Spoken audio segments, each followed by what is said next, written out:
अस्सलामु अलैकुम नाज़रीन, आप देख रहे हैं BBC उर्दू न्यूज़ और मैं हूं आपके साथ सुंबल ज़िया। बुलेटिन का कायदा आगाज़ करते हैं और शामिल करते हैं अब तक की अहम तरीन खबरें।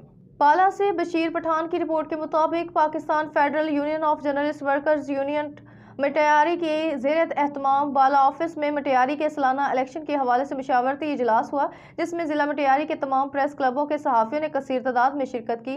Pakistan federal union of journalist workers unit Matiari के रहनुमा अब्दुल गफूर मेमन, मोहम्मद दीन बलोच, कासम कमरानी और दीगर ने कहा कि आइंदा साल के लिए नई बॉडी का इंतखाब भट्ट शाह में इलेक्शन के जरिए किया जाएगा। दूसरी तरफ पीका एक्ट के खिलाफ सहाफ़ियों ने एहतजाजी मुजाहिरा किया। मुजाहिरीन का कहना था कि सहाफ़ियों को हुकूमत जानी माली तहफ़्फ़ुज़ देने का भी कानून तश्कील दे ताकि सहाफ़ी मुआशरे में बेहतर तरीके से काम कर सकें, मुआशरे का आईना बन सकें। बुलेटिन से फिल वक्त इतना ही। मज़ीद खबरों और अच्छे प्रोग्राम्स के लिए देखते रहें BBC उर्दू न्यूज़ TV। अल्लाह निगहबान।